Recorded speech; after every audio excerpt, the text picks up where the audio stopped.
So for the past few years, we've had AI that helps us out, right? It suggests things, it assists us, it makes our work a little bit better. But we are now entering a completely new phase of automation. This is an era where AI stops just assisting us and actually starts to act for us. Let's dig into what that really means. You know, if you think about it, 2023 was totally the year of the chatbot. And 2024, that's been the year of the co-pilot. Well, 2025 is shaping up to be, without a doubt, the year of the AI agent. And I want to be clear, this isn't just another buzzword. This is a real, fundamental shift in how we think about what's possible with automation. So what in the world is an AI agent? Well, think of it like this. You give it a big, complex goal, and it's smart enough to reason, to plan, and to use a whole bunch of different tools to get that job done, all on its own, with you barely having to look over its shoulder. Okay, this slide right here, this is where it all clicks. A co-pilot is reactive. It waits for you to give it a prompt, and then it'll suggest something. An agent, on the other hand, is proactive. It doesn't wait for your next command. It works on its own to automate a whole task from start to finish. It's really the difference between having an assistant who helps you with your tasks and having a colleague who owns tasks themselves. So why is this massive shift happening right now? Well, it's because agents are perfectly positioned to solve a huge business problem that's popped up over the last year or so. It's a problem that McKinsey is calling the Gen AI paradox. And this chart shows you exactly what that paradox looks like. Get this, while about 80% of companies are using generative AI, that exact same number, 80%, are saying they're not seeing any real impact on their business. So what's going on? Well, most of the really valuable ideas are stuck in what people are calling pilot purgatory. They just never make it out of testing and into the real world where they can actually make a difference. So how do agents break that cycle? Well, it's simple. They're already providing real, measurable value in the real world right now. They're helping businesses move AI out of that experimental phase and straight into production. Let's take the insurance industry, for example.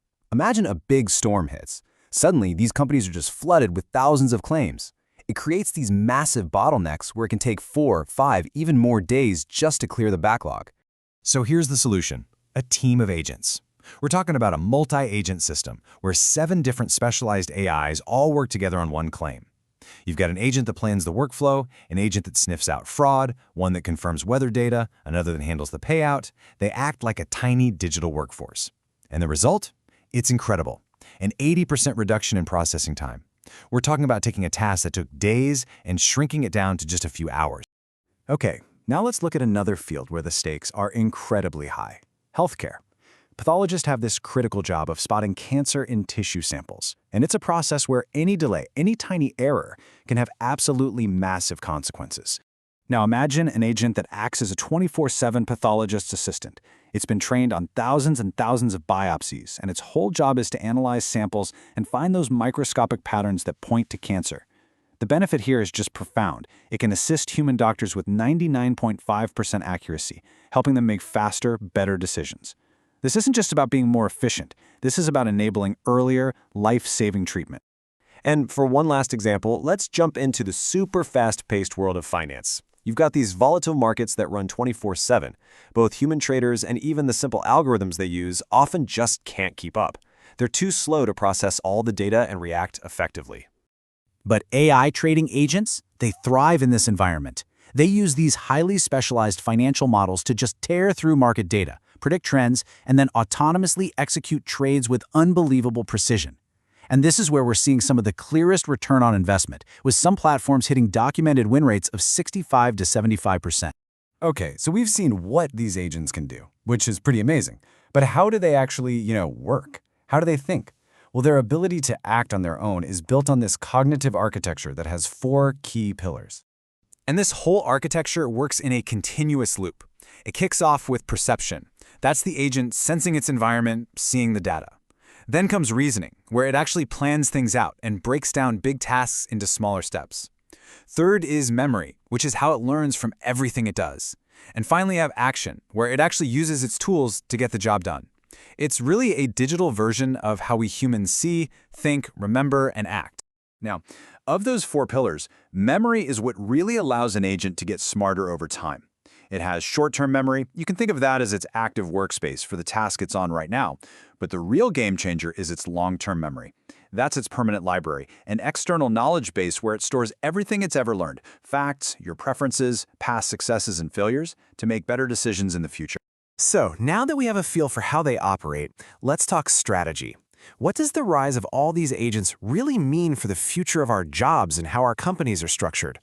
The first really big trend is a shift in how we even build AI. The most powerful and effective AI systems out there, they're not one single, giant, all-powerful brain. They're teams. And this is the whole idea behind multi-agent systems. It's designed to mirror how human teams work. Remember that insurance example? You had a team of agents, each with a very specific job, all collaborating to solve a complex problem. That's something a single general-purpose agent just couldn't do nearly as well. The second huge trend is all about our role. As these agents start taking on more and more of the doing, our job shifts from being a doer to being a manager. Microsoft even has a cool new name for this role: the agent boss, the person who builds, delegates to, and manages these new digital colleagues to make their own work way more impactful. And this brings every single business that's looking at this technology to a really critical fork in the road. It's a huge strategic question. Do you try to build these systems yourself, or do you buy or partner with someone who already has? Well, the data on this sends a pretty loud and clear message. Forrester is predicting a staggering 75% failure rate for companies that try to build these agentic systems on their own. And why? Because these systems are just incredibly complex. They require this deep, specialized expertise that most companies just don't have. So for almost everyone, a buy or partner strategy is really the only viable path forward. And the time to make that decision is right now.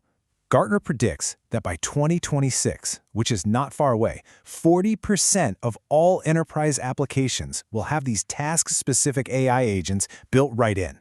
That's a huge leap from less than 5% today. This shift is happening, and it's happening fast, which means there's a massive opportunity for anyone who gets ahead of the curve. So, this all brings us to one final, very personal question. The agent era isn't some far-off future. It's already here. As AI gets better and better at acting on our behalf, the real question for all of us is, what are you going to delegate first?